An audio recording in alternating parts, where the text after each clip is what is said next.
सोचो एक ऐसा इंसान जिसके पास इतना पैसा था कि अगर उसकी वेल्थ को आज के टाइम के हिसाब से कन्वर्ट किया जाए तो वो हिस्ट्री का सबसे पहला अमीर इंसान था और उसका नाम था जॉन डी रॉकफेलर। लेकिन उसकी स्टोरी सिर्फ पैसा कमाना ही नहीं थी। ये स्टोरी है एक्सट्रीम पॉवर्टी से उठकर दुनिया की सबसे पावरफुल मोनोपोली बनाने की। और सच कहे तो कुछ लोग उसे हीरो मानते हैं और कुछ उसे हिस्ट्री का सबसे डेंजरस बिजनेसमैन मानते हैं। स्टोरी स्टार्ट होती है 1839 जब जॉन रॉकफेलर का जन्म हुआ रिचफोर्ड में।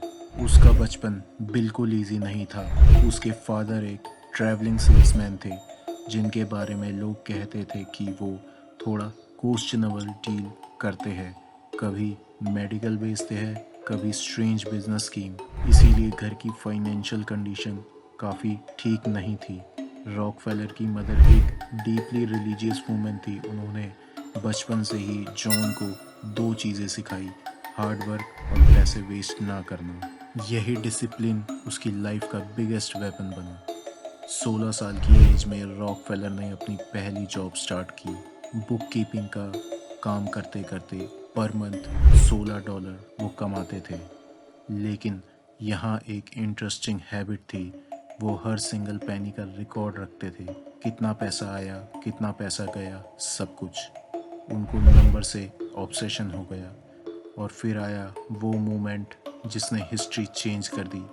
1860 के टाइम अमेरिका में एक नया रिसोर्स सडनली वैल्यूबल बन गया, ऑयल। लोग उस टाइम ऑयल को बस केरोसिन बनाने के लिए यूज़ करते थे जो लैम्प जलाने के काम आता था। लेकिन रॉकफेलर ने उसमें कुछ और देखा, अपॉर्चुनिटी। 1863 उसने ऑयल रिफाइनरी बिजनेस में एंट्री ली और फिर 1870 में उसने एक कंपनी स्टार्ट की, स्टैंडर्ड ऑयल। शुरू में ये बिजनेस एक रिफाइनरी था, लेकिन रॉकफेलर का विजन अलग था।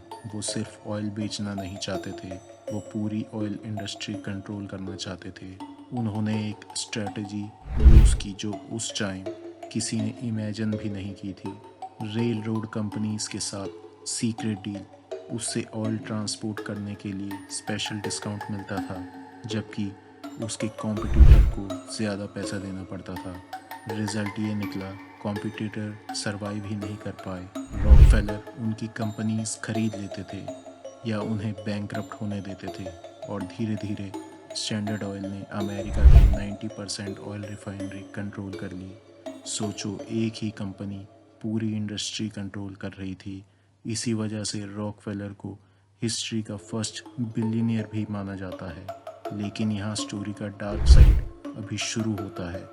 लोग कहने लगे कि रॉकफेलर अनफेयर टैक्टिक यूज़ करता है। जर्नलिस्ट ने इन्वेस्टिगेशन शुरू कर दी। सबसे फेमस इन्वेस्टिगेटर एक जर्नलिस्ट ईडा टारबेल।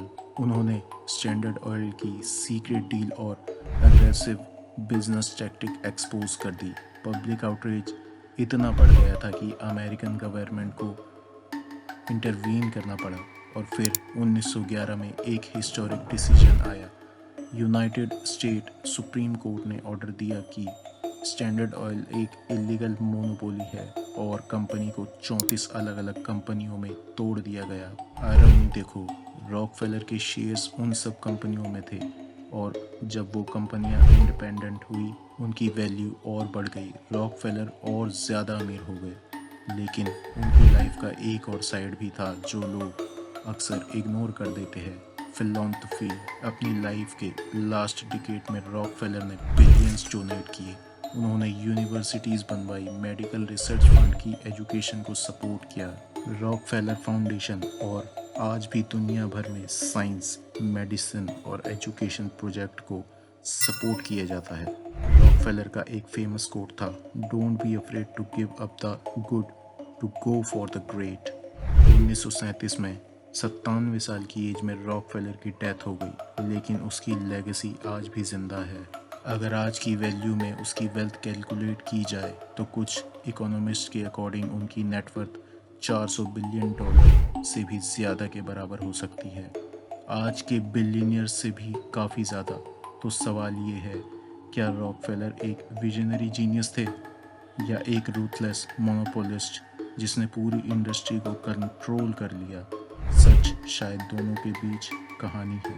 एक गरीब लड़का जो बुक कीपिंग से स्टार्ट करता है और पूरे दुनिया के सबसे पावरफुल बिजनेस एम्पायर को क्रिएट कर देता है। और इसीलिए हिस्ट्री के पेज में जॉन डी रॉकफेलर का नाम हमेशा लिखा जाता है as the man who changed capitalism for ever.